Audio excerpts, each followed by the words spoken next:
I'm thrilled to have this opportunity to not only introduce Richard this afternoon, but also to celebrate with all of you the publication of Richard's translation of Fabio Morabito's collection of poems, Invisible Dog. Many of you likely know Richard as a lauded writer from Wales, his vagabond ways leading him across Europe and South America, where his immersion in the local, his keen ear, and discerning observations have given us 4 collections of poetry and several books of prose, including his memoir, The Vagabond's Breakfast, which won Wales Book of the Year for nonfiction in 2012, The Color of a Dog Running Away, which is one of my favorites. And then there's his most recent book, Ambassador of Nowhere, a chronicle of his travels in Latin America. If that weren't enough, Richard is also a tireless literary citizen, creating and sustaining communities of writers and translators across the globe as teacher, scholar, writer, anthologist, and translator. Of particular importance this afternoon is his attention to poetry and prose by countless Latin American writers. For example, his translations of poetry of Darío Jaramillo, Impossible Loves, shortlisted for the Premio Valle Inclán. The Other Tiger, a book that I have with me often, a major and immense dual text anthology of contemporary Latin American poetry, containing work by nearly 100 poets, all of whom were translated by Richard, an immense undertaking, an amazing anthology. And now the poetry of Fabio Morabito. Before I praise that work and introduce this book, I just want to give you some context about why this dude from across the Atlantic under a dark pall in a different country than yesterday, perhaps, maybe not, speaking now, is talking to you about these 2 elegant men, such important writers and literary figures. I met Richard in the spring of 2015 through Fabio. I was living in Buenos Aires at the time and had recently encountered Fabio's writing in his collection El Idioma Materno, Mother Tongue. And then I met him at the Buenos Aires Book Fair and began at that point translating his prose. Over coffee, Fabio told me he was going to a reading at Libreria Norte by a fantastic writer in my language. And did I know Richard Gwyn? I said I didn't. And before the reading, I, of course, did all of my searches, and I was embarrassed that I hadn't read his prose, his poetry, or his translations. I'd also met Jorge Fondebrida, Richard's Spanish translator, shortly before that, maybe a week or 2. And I recalled that he had asked me the same thing, and I felt even more embarrassed and, ashamed, which is often what happens with me. Long story short, I'm going to skip over how fantastic the reading was, how shy I was not to really talk to him. But the important bit in all of this is that I met Richard again 3 years later when we both attended a translation conference up in Banff, Canada. I was there to translate Fabio's novel, The Home Reading Service. And the first day I walked in, Richard was there in this crowded room, or a room crowded with translators. I was fortunate to spend nearly a month with Richard, living between languages, digging into them between our hikes and bear sightings. And during that time, I came to know Richard as one of the most generous, most articulate, and skillful translators I've met. He's a demanding sort, as I'm sure many of you who know him know, that in demanding of me clear articulations of why I appreciate one writer over another enough to translate her or him, why I make translation choices. And I've come to understand that these external questions to me are those that he asks himself, in demands of himself. And I could see that across The Other Tiger and now in Invisible Dog. If you've read Fabio Morabito's prose or poetry or simply read the publisher's note for this book, you know that his work is marked by a humane irony and philosophical resignation to the vagaries of his society and the irresistible tyrannies of time. Yes, that. And some of his poems make us laugh out loud. And Richard's translations deftly capture that tone, his humor. But for me, the most significant thing, one of the most significant things about Richard's work and in this book is that he also captures that subtle nuance that builds up to darkness. Because I think there's darkness, horror even, standing beside the comic. And Richard gets that. I think about the detached tone of On the Television I Watched a Wounded Elephant, where the speaker notes, nothing binds him to his executioners, such as between us humans torture might, in which the pain of the tortured can be read, and he is thus tormented, suffering most terribly. or the suggested voice of the addressee in Dear Emily. I apologize to Fabio about this, but not so much captured in the original Spanish, but in Richard's translation, I think echoes Emily Dickinson's voice, tone, music, and real silence. At the end of that poem, neither lilies nor meadows, neither reverends nor judges, you alone in the misery of that human garden opening doors. I'm thrilled that we have this first access to Fabio Moravito's poems in English, and we should all be grateful we have Richard Gwyn's translation to read, as they are so close, as close to the shades and tones of the Spanish that make them memorable and important in Fabio's mother tongue as I believe it is possible to get. Thank you for that, Richard, for this selection and these poems so beautifully wrought in English translation. Now I'll turn it over to these two fantastic writers, Fabio and Richard. Good evening. Mi inglés es terrible, así que lo que voy a decir lo digo en español. Leeré 2 poemas del libro, pero antes quiero agradecer mucho a Carcanet y a su director, Michael Schmidt, por haber publicado esta antología de mi trabajo poético. Quiero agradecer también a Curtis Bauer, amigo, traductor de algunos de mis libros de narrativa, por haber aceptado participar en este evento. Y, por supuesto, quiero agradecer particularmente a Richard Gwyn, que además de traducir estupendamente los poemas, fue el creador del libro, la idea fue suya, y además de las traducciones, escribió un hermoso y penetrante texto sobre mi poesía que aparece en el libro. A todos ellos estoy muy agradecido y muy contento de que este libro mío aparezca en una editorial tan prestigiosa en Inglaterra como es Carcanet. Voy a leer pues los poemas, lo leeré en español, después Richard hará su traducción al inglés y también el segundo poema pasará lo mismo. El primer poema es Para llegar a Puebla. Puebla es una ciudad cerca de la Ciudad de México y el poema es sobre mi incapacidad después de más de 50 años de vivir en México de hacer algo tan sencillo como ir a Puebla. No sé ir a Puebla. Tantos años sin saber ir a Puebla. ¿A qué altura de qué arteria hay que salir para llegar a Puebla, que está a 2 horas? La gente va a Puebla y regresa el mismo día. Yo mismo he estado en Puebla. ¿Quién no ha estado en Puebla? Y tantos años sin saber cómo ir.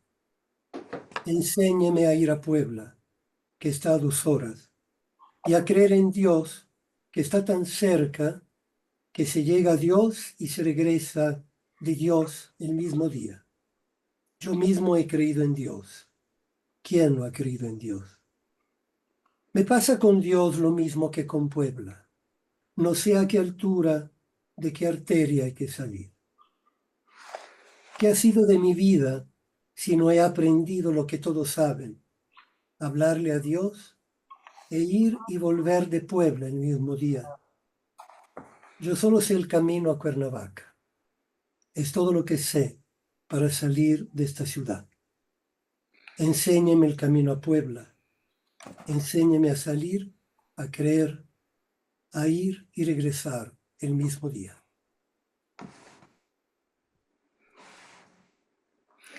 Hi everyone, good evening, and thanks Fabio for that introduction. I just want to say very briefly that I couldn't be happier to have this opportunity to read alongside Fabio. And this poem in particular, which, as Fabio was explaining, the difficulty in a sense, the difficulty of the familiar. We get to know something so well, and yet, in this case, we don't know how to get there. So, to get to Puebla, So many years without knowing how to get to Puebla, which junction of which artery you have to take to get to Puebla, only 2 hours distant. People go to Puebla and return the same day. I myself have been to Puebla. Who hasn't been to Puebla? And so many years without knowing how to get there. Show me how to get to Puebla, which is 2 hours distant, and to believe in God, who is so close that he can be reached and returned from the same day. I myself have believed in God. Who hasn't believed in God? The same thing happens with him as with Puebla. I don't know which junction of which artery to take. What has become of my life that I haven't learned what everyone knows, to speak with God and to visit and return from Puebla the same day? I only know the road to Cuernavaca. That's the only way I know to leave this city. Show me the road to Puebla. Show me how to leave, to believe, to go and return the same day.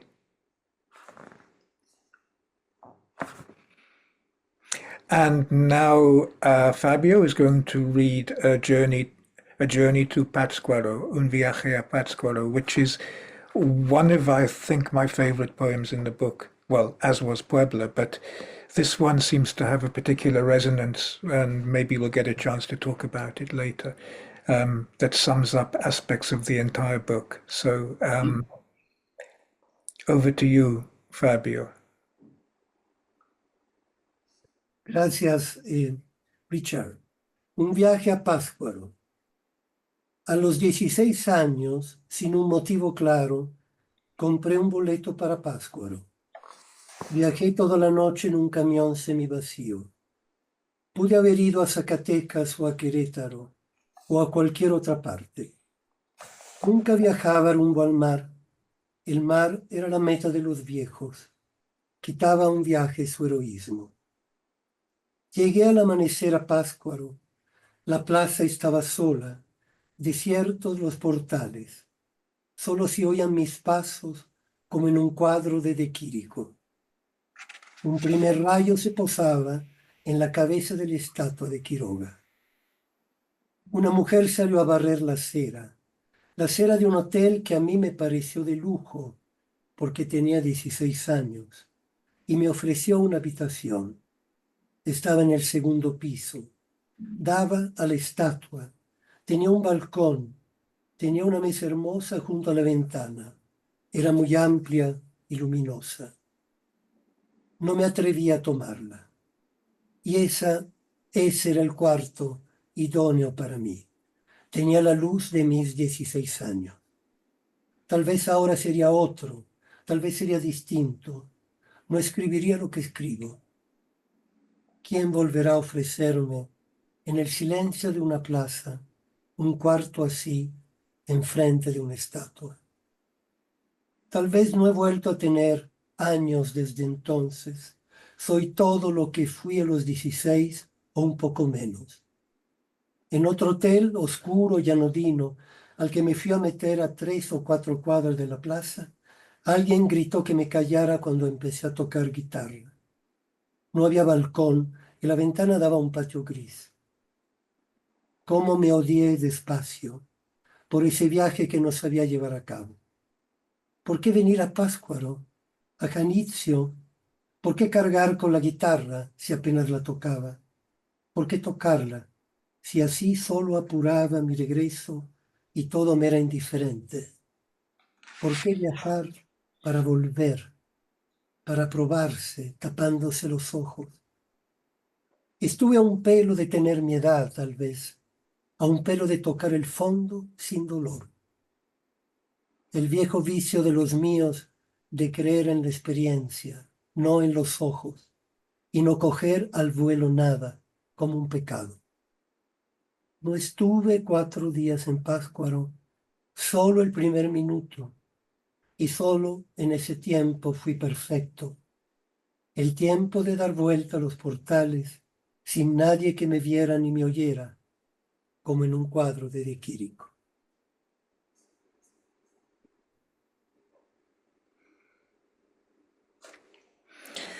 Journey to Pátzcuaro. At 16 years of age, with no clear purpose in mind, I bought a ticket for Pátzcuaro.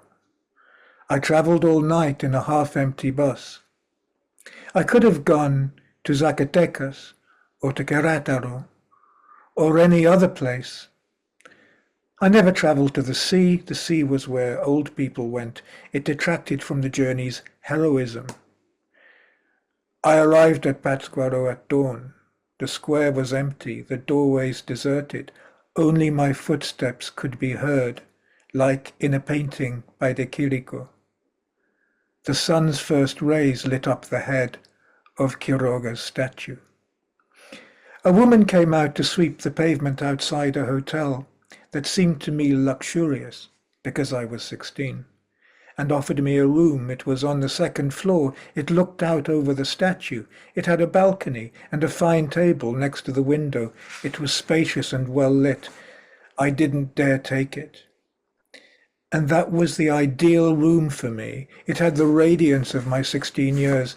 Maybe now I would be someone else. Everything would be different. I wouldn't write what I write. Who would offer me such a room again, overlooking a statue in the silence of a square? Maybe I haven't aged since then. I'm everything I was at 16, or a little less. In another hotel, dark and dull, 3 or 4 blocks from the square in which I took a room, someone yelled at me to shut up when I began to play the guitar. There was no balcony, and the window gave onto a grey patio. Gradually I grew to hate myself for not knowing how to make that journey. Why did I come to Pátzcuaro, to Janitzio? Why did I lug around the guitar that I barely ever played? Why play it at all, if it only hastened my return and everything left to me so indifferent? Why travel in order to return? To test myself with blinkered eyes? I was within a hair's breadth of acting my age, perhaps within a hair's breadth of touching the depths without pain. The old vice of my kin, of believing in experience, not in my eyes, and not grabbing anything on the fly, as though it were a sin. I wasn't 4 days in Pátzcuaro, and only for the first minute. Only then was I perfect, when I wandered past the doorways, and no one could see me, no one hear me, like in a painting by de Chirico.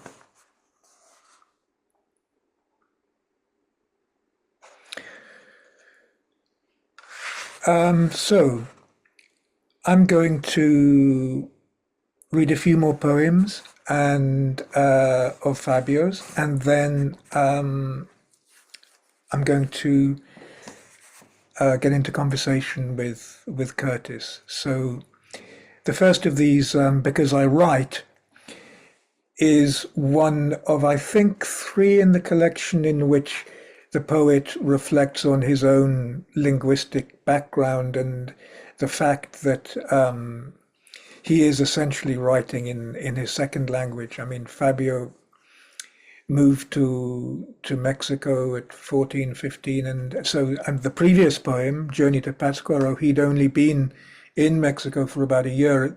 That gives it that sense of strangeness and newness, and so much of Fabio's relationship to the country, his adopted country, is to do with being an outsider, and this poem reflects on it many years later.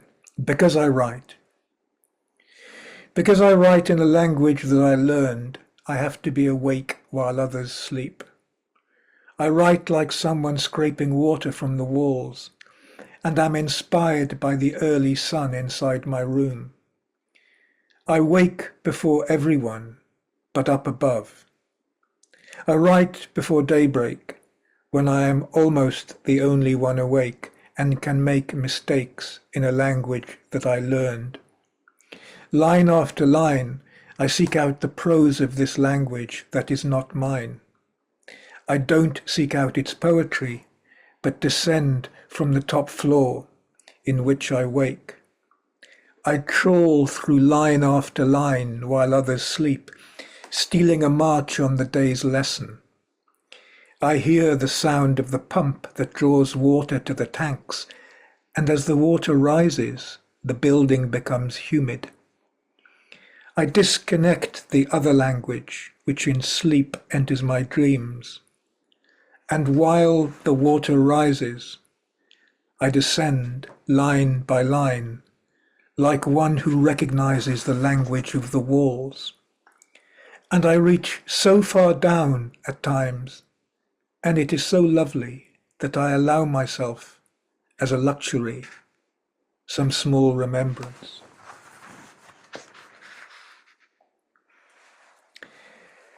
The next poem, which I chose from the collection, Farewell, seems to me to call upon a type of nostalgia, and nostalgia for an earlier time. There's several poems of this kind. There's one about whatever happened to the guitars, and a sort of memory of childhood and early days in the adopted country. And this one's called Farewell. On Tuesdays, a beggar used to come with a mandolin to the shade of the citron tree beneath our window, with its green shutters, that my mother would open to give him 2 apples. One day we moved, went far away. On Tuesday the beggar came to our abandoned house, and I know he was there a long time playing his mandolin beneath our window in the shade of the citron tree, before leaving forever the hill where our house stood. The next poem I'm going to read is called Time of Crisis, which seems especially pertinent today. Yeah, I'll just read it. This building has hollow bricks. You get to know everything about the others. Learn to distinguish between the voices and the lovemaking. Some learn to pretend that they are happy, others that they are deep. At times, a kiss from the upper floors gets lost in the lower apartments. You have to go down and fetch it. My kiss, please, if you would be so kind. I kept it wrapped in a newspaper. A building has its golden age. The years and fatigue wear it thin, so that it resembles the life that passes by. The architecture loses weight, and habit gains ground. Propriety gains ground. The hierarchy of the walls dissolves. The roof, the floor, everything turns concave. This is when the young people flee, travel the world. They want to live in virgin buildings. They want a roof for a roof and walls for walls. They don't want another kind of space. This building doesn't satisfy anyone. It's in its time of crisis. To knock it down, you'd have to knock it down right now. Later, it's going to be difficult.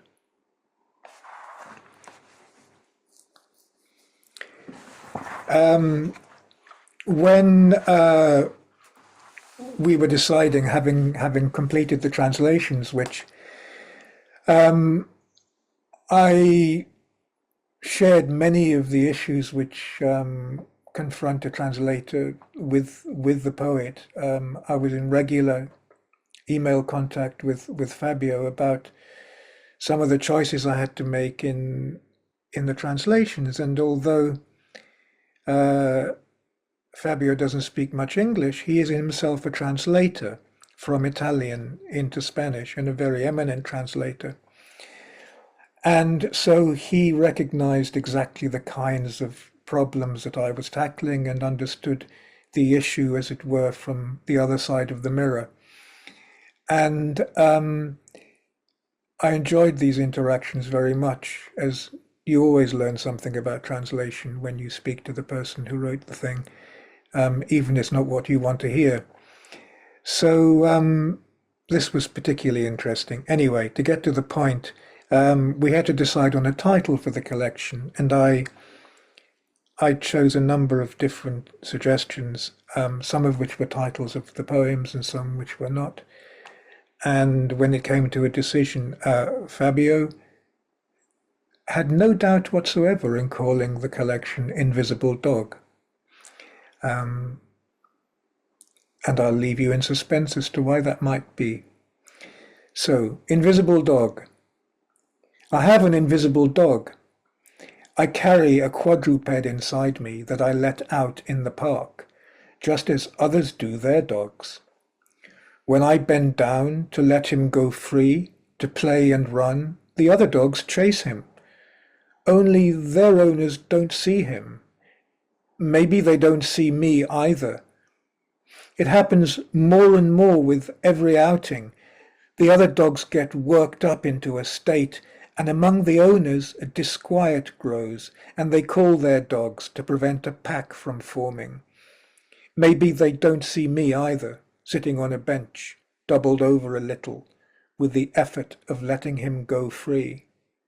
And although they can't see him, perhaps they do see the dog they carry inside, invisible like my own, the beast they never release, the dog that they repress while taking their dogs for a walk.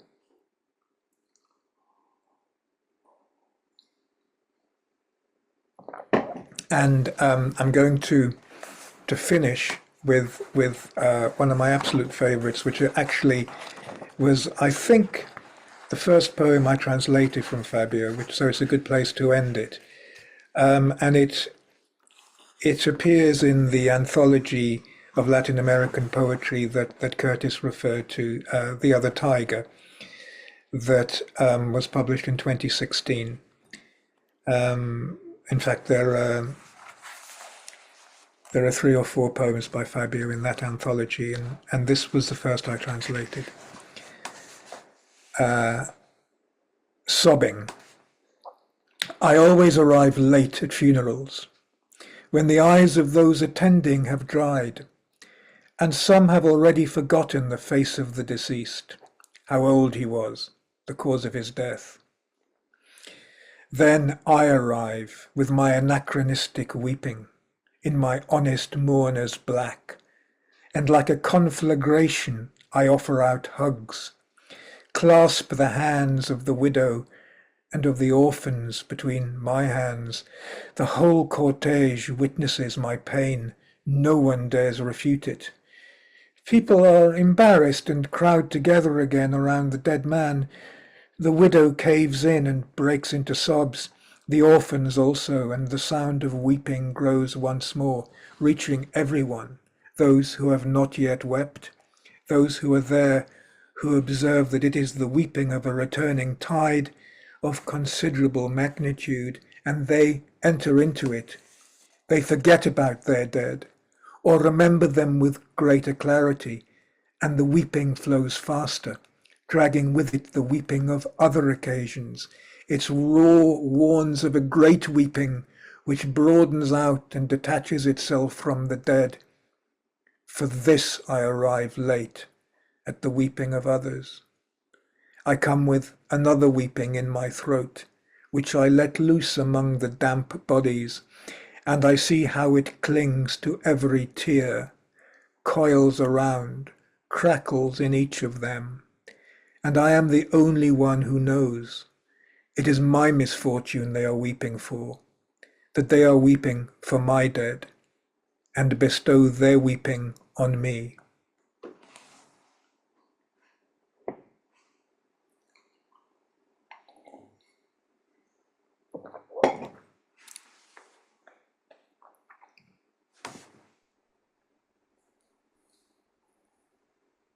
Hello again. Hello again. Richard, that was fantastic, and Fabio as well. And I mean, I've got many questions and things that I want to say about all of these poems, but I won't take up all of the time. But I'm just thinking of how you put this book together, but before I get to that question, you mentioned that the poem A Journey to Pátzcuaro sums up the whole book. How does it do that for you? It manages to combine the freshness of vision in the young Fabio who's 16, and therefore, as I suggested, he's barely part of the country. He's only been there a year or so. And so his adventure to this unknown place is also our adventure. And that sense of arriving at a place in dawn after a bus journey and arriving in the empty square is so laden for me with a sense of arrival. Arriving in a new place at dawn, it's fantastic, isn't it? And then this sense of being invited in by this stranger, the woman sweeping outside the hotel, and she shows us this wonderful room overlooking the main square, overlooking the statue. It's perfect. He's got a desk, he's got a big room in this old impressive hotel, and he doesn't take it. Instead, he ends up in some shitty little room where they yell at him for playing the guitar. And that sense of what if, that sense of, I suppose, parallel worlds, how many times have we looked back on a moment and thought, what would have happened if I'd done that? I would be a completely different human being. My whole life would have turned out differently. And there's that sense of acknowledgement too. I would be a different sort of writer if I had taken that room. It's a metaphor for the whole process of looking back. And yet it's not to my mind a sad poem, because it's permeated with that sense of arrival, which overrides the sense of regret, because we're always arriving. Right. And that poem appears in the second collection that you drew from, and then To Get to Puebla is in the latest collection. And it's a journey poem, a travel, but it's a different kind of travel, right? And Puebla being this beautiful place that he's been to, but he doesn't know how to get there. He knows how to get to, is it Cuernavaca? That's where he knows how to go, right? There's this interesting transformation that I think occurs, which makes me wonder, how did you put this together, right? You've made the selection from across all of his books. What was that choice for you? What was inside of that? Yeah, it's a good question. Just before I forget, that poem about Puebla made me laugh. It's one of the funniest poems in the collection, and there are quite a few funny poems, but this one really made me laugh. And partly because I've been to Puebla, and I had a rather bizarre experience there, which I won't go into now. But it was rather a confusing visit, and so it resonated with me as well that there should be a poem about this place. The idea that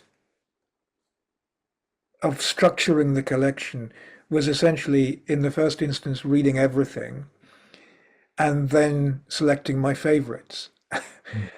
And there's always a narrative, whether we're looking for it or not. We're narrative animals, aren't we? We can't help it. But I then sent my selection to Fabio and told him, what do you think of this? And book by book, rather, we didn't do it the whole thing. And he concurred with most of my choices, and in most of the books said, but could you include that one as well? And there's usually one or two that he wanted me to add to the ones, but he didn't disqualify me from any of the choices. I think maybe one. I can't remember why, but generally he went along with my choices, but occasionally asked for one, which usually threw light on something which I'd missed. But yeah, it was a pretty straightforward process, and one that for me made a lot of sense because it contained this kind of life story. I completely agree Mm, with, I mean, that's my reading of how these poems fit together. And it's seamless, really, these different chapters of a life story. Um, and even, I mean, just thinking of Invisible Dog as the title, I hadn't thought about it so much, but how dogs appear, right? Mothers and dogs, madres y perros. It's mm, like one of his collections, and how, I've never asked Fabio if he has a dog. I mean, I know that he does, right? But if he's had, one, I know that you have, that I have, and that's, there's something about that. Um, and, before I go to another question, I just want to mention to people that they can please add questions into that question box. But I was thinking of, you read Time of Crisis, and I mean, it's a poem that I actually looked at today, thinking, this is, I'm glad that you read it, but it's one that I've thought about. Um, I saw it in The Other Tiger, and thinking about that book was published in 2016. That anthology came out in 2016, at the time of the first, well, not the first, but the first election of Trump, right? And here we've got another one, and yeah, I mean, that is not lost on me, but in particular, the tail end of this building doesn't satisfy anyone. It is in its time of crisis. To knock it down, you'd have to knock it down right now. mm, Later it's going to be difficult, mm, right? I mean, it's such, yeah, it's such a wonderful translation, and the import of that poem kind of carrying across and carrying into a situation now. So mm, that's really significant. So I thank you for that. I'm going to shift a little bit and just bring your attention to, and everyone's attention to, uh, one of the latest collections of Fabio's short stories called La Sombra del Mamut.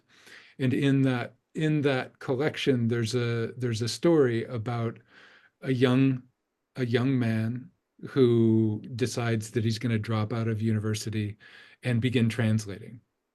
And you realize that this young man is, uh, his native or his mother tongue is Italian, and he's translating these fantastic Italian poets, Ungaretti, uh, uh, as well as, I mean, he's translating Pavesi, Ungaretti, Montale, all of them, into Spanish. And he gets into this little dilemma. But one of the things that he says is that, um, he's struggling, to try and figure out how translation works. And he says, when we say the words casa and perro, we don't know if the person we're speaking with understands these words the same way we do, right?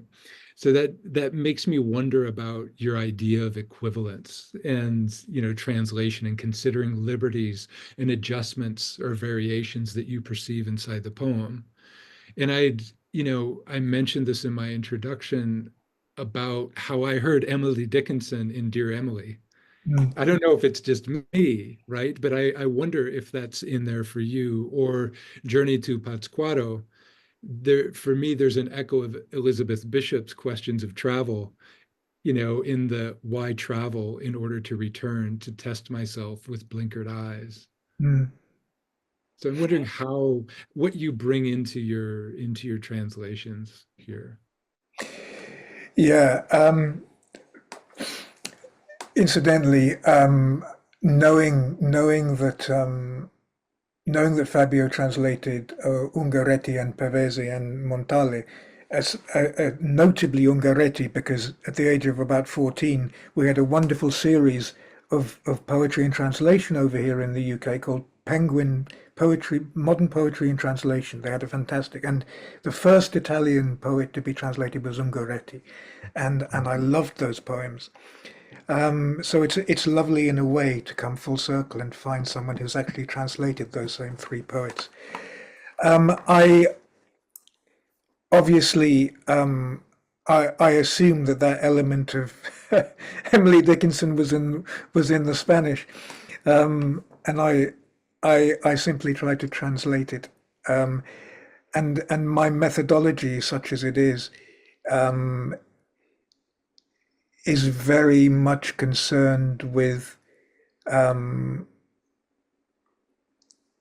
taking the language and trying to represent it as closely as I can within another language.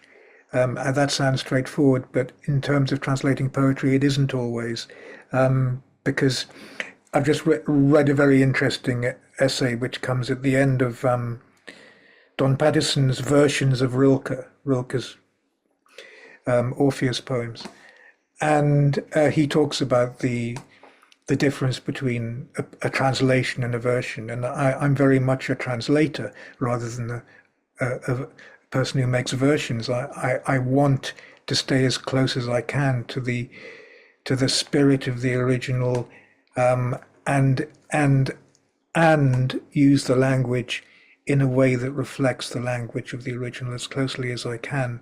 And beyond that, I don't have a philosophy of translation. And if things work, they've worked. And that, I think, part of the beauty of that poem for me, the journey to Pátzcuaro, was that it came kind of very fluently, which, as you know, is a joy when it happens, and is quite a rarity too. I can't remember whether I've answered your question, but yeah, absolutely, and yeah, and I'm going to shut up now and read some other questions that are in the chat. First is from Michael Schmitz. As soon as I read the Puebla poem, I knew I had to publish Fabio and Richard's versions. The poems were so close up to me and to the Mexico I knew, and the language I lost. I love the sense of disappointment, the poet not knowing and having so much room to get to know upon reflection. Is it fair to call this imagination one that feeds itself on deliberate ignorance? yeah, well, that's a really difficult question. Glad you're going to answer it. Yeah, feeds itself on deliberate ignorance. That's a very topical question too. I chose that poem actually to send to, among the few that I send first to PN Review, because it seemed to me so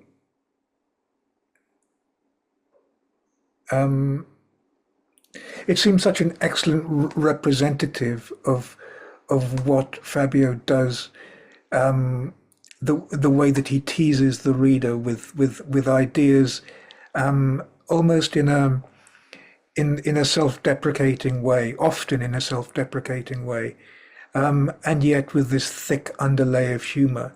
And I'm not sure. I think that there's definitely a recurring theme here, and it appears in several poems now that you mentioned it, and it's something which comes through as humor, and I think that's all I can say about it. Yeah. There's another one from Marina Sanchez. A question. Since Fabio draws from the different cultures he knows or comes from, what births or brings the impulse of a poem for him? And for Richard, what moves him to translate a particular author or work? Heartfelt thanks to everyone who has made possible such a beautiful and life-enhancing reading. So maybe, I don't know, maybe you can answer for Fabio as well, or if Fabio wants to join us, we can translate him between the two of us, perhaps. Well, I can answer my bit of it, which is, about translation and how does one choose, and usually it's something that, you know, that comes about through a sense of recognition, and because I have the luxury of not having to do it for a living. I do it because I want to do it, and I choose people because I want to translate them, and therefore that luxury gives me a lot of time to dedicate to whoever it is. And I think that what I'm looking for is not somebody who has the same ideas as me, not someone who reflects upon the world in the same way, but what appeals to me is the sense of difference, and the sense of going, going at things slantwise, as it were. And that's what translation is, isn't it? I guess. Yeah, absolutely. Absolutely. Fabio, no sé si quieres unirte a la conversación, pero había una pregunta sobre el impulso del poema, del por qué, cómo llegas o qué es lo que genera esa sensación de querer o tener que escribir un poema. I don't know if Fabio is there or not, but if not, we can.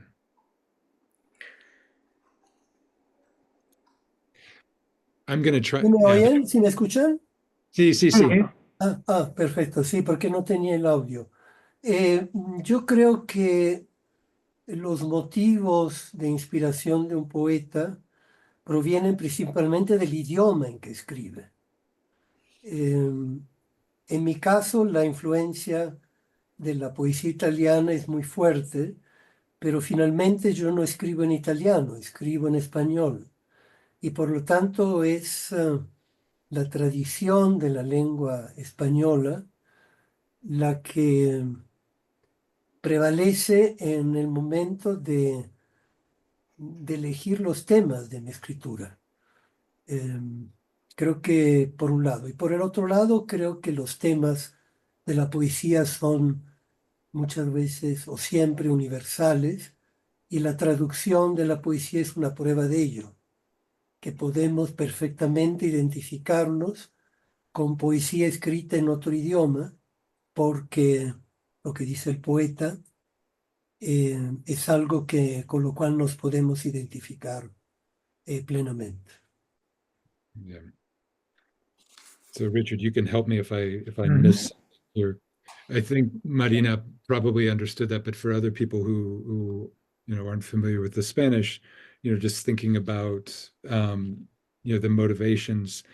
One of the things is the language we write in, the mother tongue, and Fabio not writing necessarily in his mother tongue, but and I think you addressed this as well, Richard, in your translator's note. This it's almost like a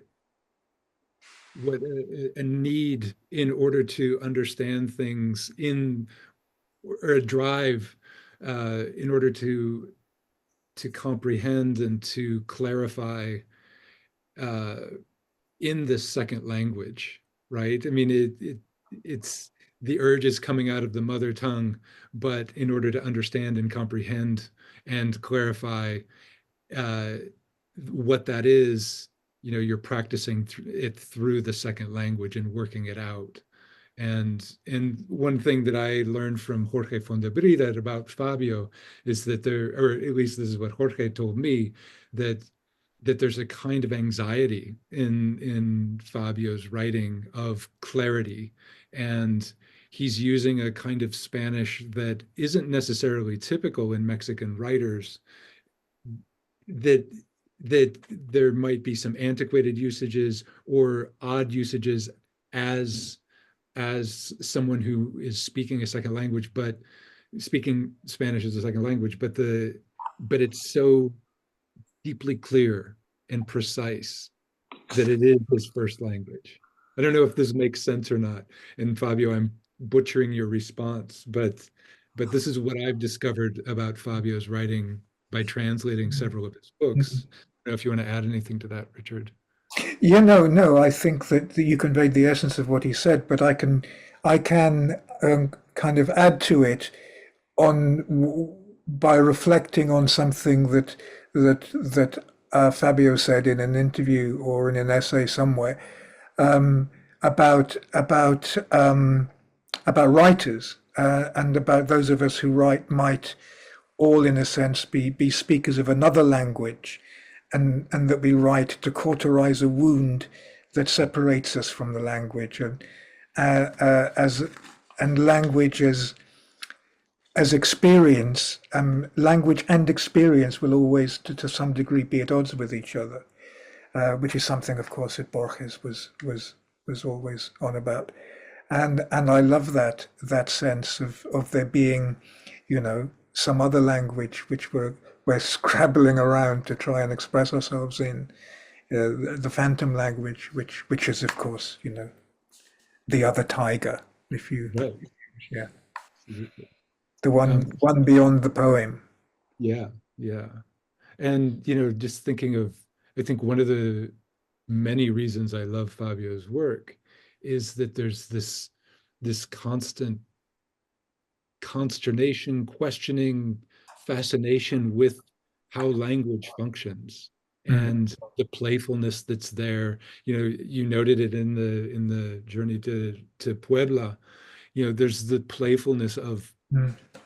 this simple statement, and then somehow God comes in, right? I mean, it's like, it's like arriving, believing in God, Yeah. getting to, right? I mean, it's Mm. subtle, and beneath that, I mean, it's funny, but beneath it, I see I mean, darkness might not be the right word, but the seriousness, Mm. right? And there is some severity in these Mm. most humorous poems. Mm. And while, at first it's surprising that God makes an appearance in that poem, by the end of it, it's not remotely surprising. It seems perfectly reasonable. And of course, the other thing that you've touched on is that, he's always reflecting on his outsider status, which, which permeates even those kind of those poems of self-questioning. There's always the idea that I don't really belong here, but then, the sense of what the critic Francisco Jose Cruz says in an essay about Fabio's work, that he's unrepentantly nomadic, and that sense of not belonging anywhere, which permeates these poems, and I guess was something which attracted me to the work from the word go. Yeah, yeah. I think we've got time for just one more thing, and this is again for Fabio, just thinking about la palabra arteria in Puebla. Me parece un poema muy de arterias. I don't know if it's a question or not, but Tom Bennett likes the use of it. Y quiere saber, Fabio, si puedes contar un poco más sobre esa palabra, arteria. Sí, es una pregunta muy interesante. Eh, Arteria es una palabra que en español de México puede significar una vía de tránsito muy grande. Es un tecnicismo, pero el hecho de que yo lo haya utilizado me hace pensar que siendo una palabra que pertenece al cuerpo, en realidad pude yo haber utilizado otra palabra, vía de tránsito, alguna otra. Sin embargo, el hecho de que puse arteria creo que se debe a que la desorientación, el problema de no saber llegar a Puebla, en realidad es una máscara de no saber otras cosas más profundas de uno mismo. Y por eso utilizar una palabra que tiene que ver con el cuerpo. En realidad, para mí el misterio más grande de ese poema es por qué metí la palabra Dios, no la palabra arteria. De repente se metió Dios en mi poema y no lo pude sacar hay un contrapunto entre Dios y Puebla que me gustó, pero para mí incluso es un poco inesperado. Dios se metió en tu poema, Fabio. Dios se metió y no quiso salir. Sin, see, so just thinking of a few of the things that Fabio said, that the word artery is of course related to the body, but can be used for these large transportation systems. Um, but this question of disorientation and it's kind of masking uh, not knowing how to get to a certain place. And I think probably under the surface, and this is my addition to Fabio's response, is that the artery is something that's hidden inside of our body. It does a whole hell of a lot of work, right? But we don't see it. And the arteries around a city, we can see them, but we don't, in the present or in our immediate sight, we don't see the larger concept of where that artery is going to take us, right? So that's I think inside of that. But then also the bigger question for Fabio is how God got in the poem, and somehow God was there, and he kept God there. So, I think we're possibly out of time. I don't know if yes. I just want to say it's been a real honor to listen to you, Richard and Fabio, and I'm so thankful for this book. Those of you who don't have it, you want to get your hands on it. It's such a beautiful collection of Fabio's um, selection of Fabio's poems, but also how Richard carried them across, translated them into English. I think it's praiseworthy, and I thank you for that, Richard.